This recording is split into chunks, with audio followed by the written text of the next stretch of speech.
Hello, this is Dr. King. Please call me Beth, and I'm here to talk with you about the second module for portfolio class.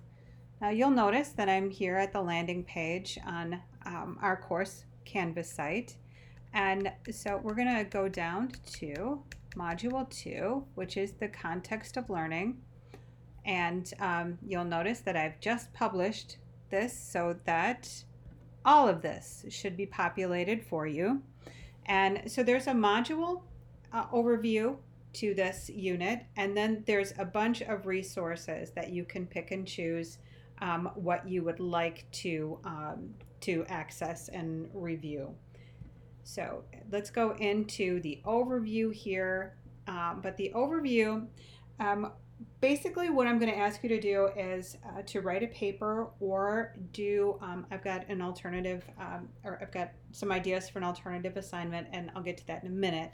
But before you access any of the resources or anything like that, I want you to kind of get into what it is that I'm asking you to do. And as I said, I'm going to be asking you to write a paper.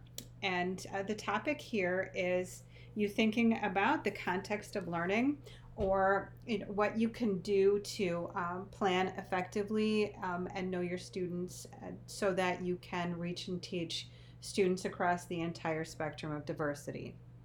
So for this assignment, I do not want really, I want this to be very straightforward. And let's cut through all the academic writing stuff that you demonstrated to me in the very first assignment, that you know how to do that. That's a box that I can check.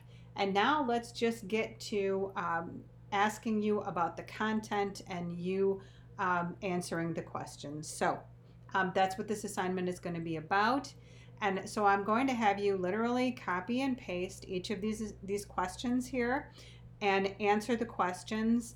I am going to have you integrate resources from those that I've provided for you. You can also use resources that you have at your own disposal as well.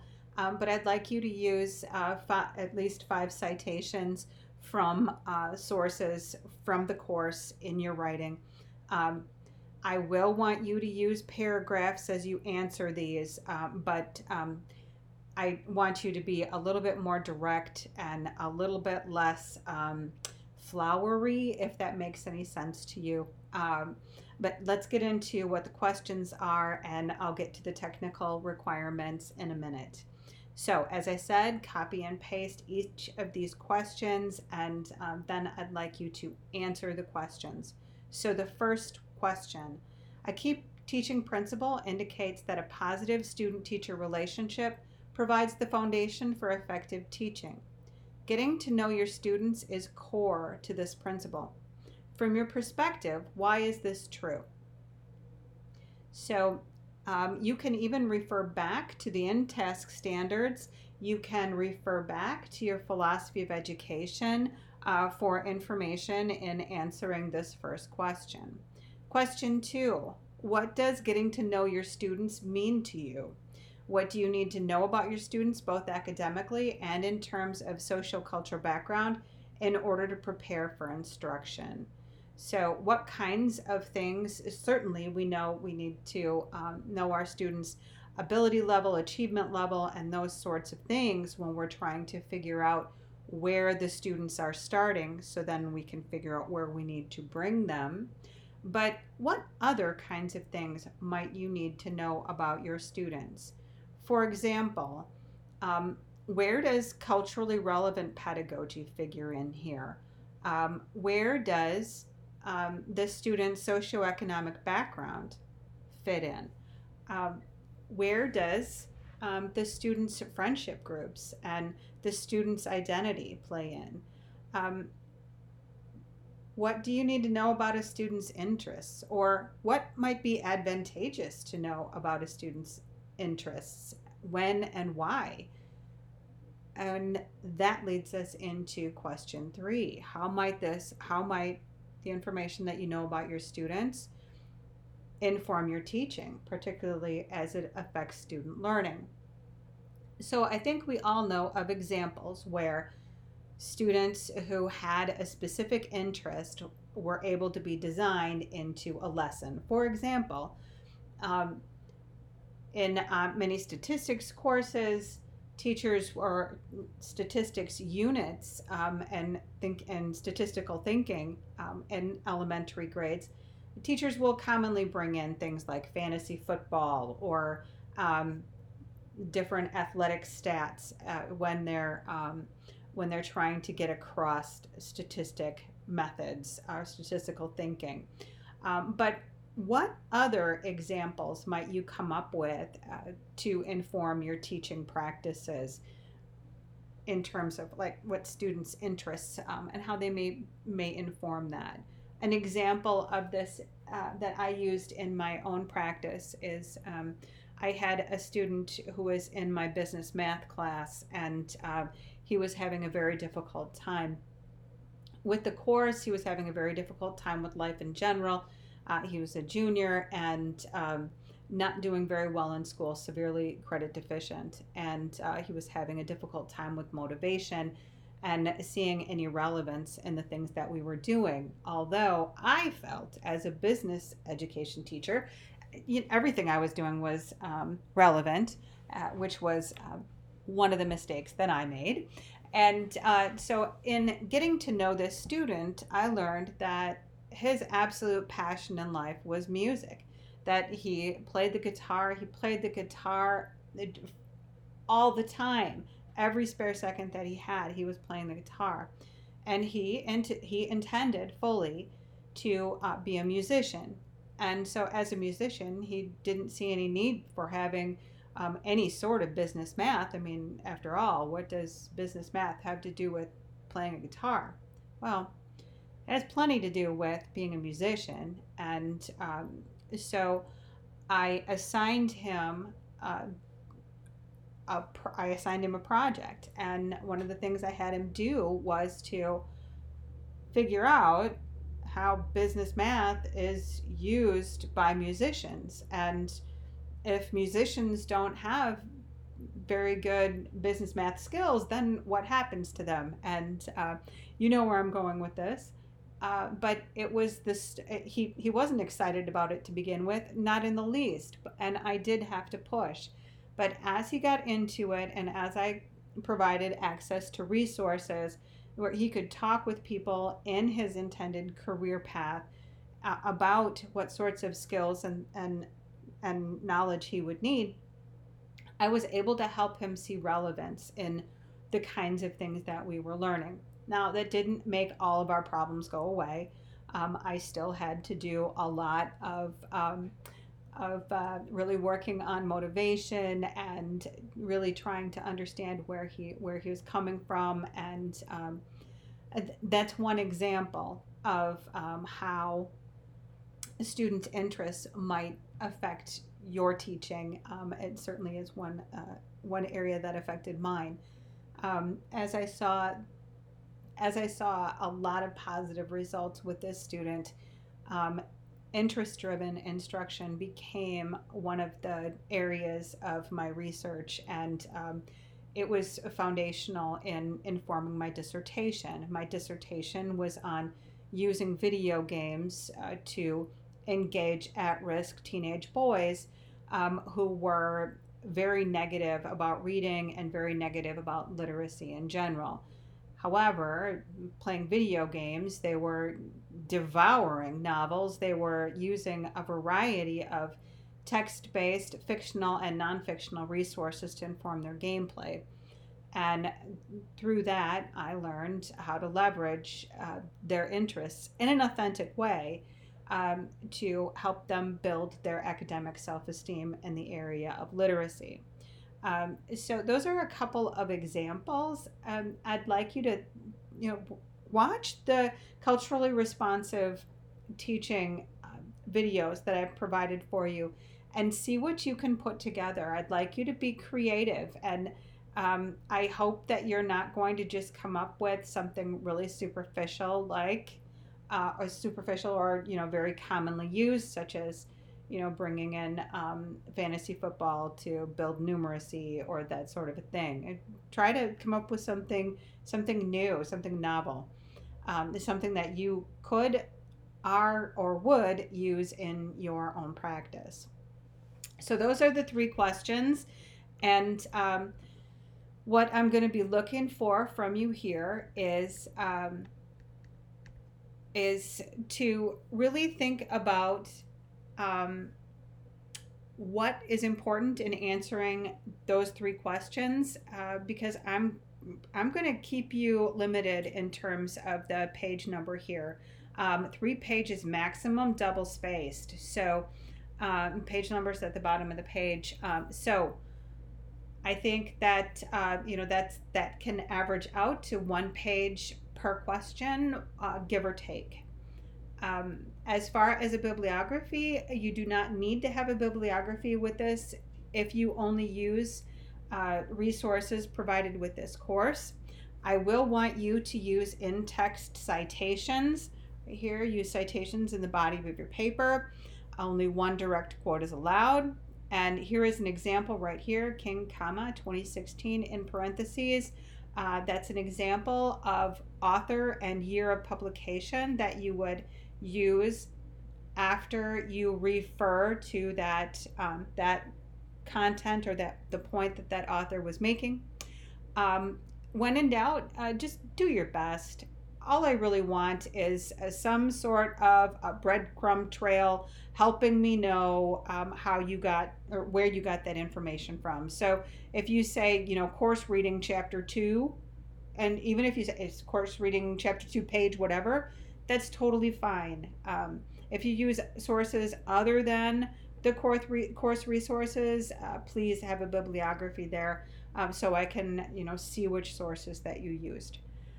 As I said, 3 pages maximum. Within those 3 pages, though, please use paragraphs. Even if you've got the question pasted, my dyslexic brain has a very difficult time teasing out full page paragraphs. And even in the last assignment, there are several of you who did full page paragraphs, and it was very, very difficult. So if you could organize your thoughts into paragraphs, that would be fabulous. Also, if you think of it and you bold the questions, that would be super. But either way, as long as I can see where those questions are, that'd be totally great. As with the other, the assignment is graded pass-fail, looking for quality level of approximately equivalent to a B- or better. So based on the writing that you turned in last time, I really don't feel a lot of need to have you write, as I said, academically, but I know some of you do feel a little bit uncomfortable with your writing and you do want to make sure that you're passing. So if you want to send me a draft, that's fine. I'll take a look at it. But for the most part, I don't have a whole lot of concerns about the quality of writing that I've seen. I know for some of you I did ask for revisions, and those revisions were by and large very superficial, mostly about citations. So the quality of the writing I'm seeing is really pretty much on par with what I'm looking for.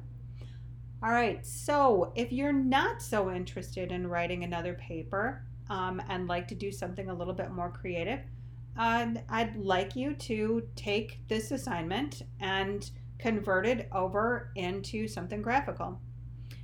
By that I mean, there are a lot of graphical software packages that you can use. You could do a Spark page, you could create an infographic, you could even do a video. Basically, what I'm looking for here is take those 3 questions, take the spirit of each one of those 3 questions, and creatively answer those questions. No, I'm not asking for you to copy and paste those questions into a graphical format and then answer them. Those restrictions are going to be removed for this. Yes, you need to still answer the 3 questions, but I want you to do it creatively and graphically. So, as I said, you can use things like a Spark page, an infographic, a video. You can create a poster using Canva. You could do an explainer, one of those videos where you get to draw on screen and, write things out and, draw lines and show connections and all that sort of thing. Um, there is no limit to the types of software that you could use. Um, but the intellectual heavy lifting here is really figuring out how you're going to take the essence of your answers and break it down into something that is a graphical representation. By that I mean images. You can find images online. If you're in a school, take pictures of your school. Now make sure that you don't have any minors in your pictures unless they're not identifiable. So by that I mean the back of students, as long as their faces aren't showing, that's totally fine. So, I mean, there are a lot of ways that you could talk about getting to know your students, taking pictures around your school, be an ethnographer. Um, Take a look around and see what ways the school environment helps demonstrate who the students of the school are. Um, you could videotape some things, or you could record some of that around your school and create a video. You could have your students, if you're with students, you could have your students narrate. Um, you could interview students if you wanted to talk about why it's important to know your students. You could even interview yourself. You could have maybe one of your students interview you. um, I'm just throwing some ideas out there and hoping that at least a few of you will take me up on the opportunity to um, just put the academic writing to the side for a little while. Um, Trust me that I'm willing to support you in taking a risk, and I'm giving you a chance to be creative. I'm giving you a chance to maybe try some apps or some graphic software that you haven't used before, or maybe it's stuff that you have used that you want to ratchet up, or you want to improve. Whatever your motivation is, I really do hope that at least some, preferably a lot of you, will decide to go this route. Um, I just think it's a much more effective way of capturing who you are and what your intentions are in terms of connecting with your students and keeping your students in mind when you're planning for their success. I just think it's a really effective way to be thinking about that. So please know I'm here to support your creative spirit, and let me know if there's any way that I can help you with the alternative assignment or with writing your paper. But this will be the second deliverable. There will be a third, and it's going to be very simple. I'm going to have you create a TaskStream account. TaskStream is the video uploading software that we use for when we're recording our teaching in the classroom. So I'm just simply going to have you create that account and take a video. I don't care what that video is. This is a technical assignment for you to upload the video and hit submit. I know that doesn't sound hard, and you know what? It's really not. A lot of students will forget to hit submit. A lot of students have difficulty figuring out how to upload the video. And this is, like I said, simply going to be a technical skills assignment. If the video plays when I go to grade it, you pass. The video is of no consequence whatsoever. It can be of whatever. And it needs to be short, no more than 3 minutes, because it takes a long time to render when you're uploading it. So it needs to be a very short video. So you will have information on that shortly. And that will be due during the first week of December, along with this assignment. And so you will have plenty of time to get that done. And there will be resources available for you to walk you through it.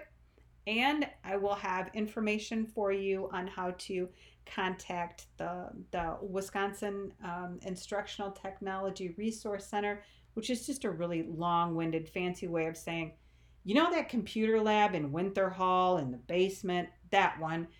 It's the computer lab. You can contact them, and they know how to help everybody through this. So you can call them, they can walk you through it. You can go there in person, whatever's most convenient for you, in the unlikely chance that you actually have a problem. So that's what's coming up. And that will conclude our adventure into portfolio creation for this semester. So you are nearing the end of the second module, right? Now that we've talked about it, it's nearly done. I know, but not so true. Anyways, let me know if you do have questions.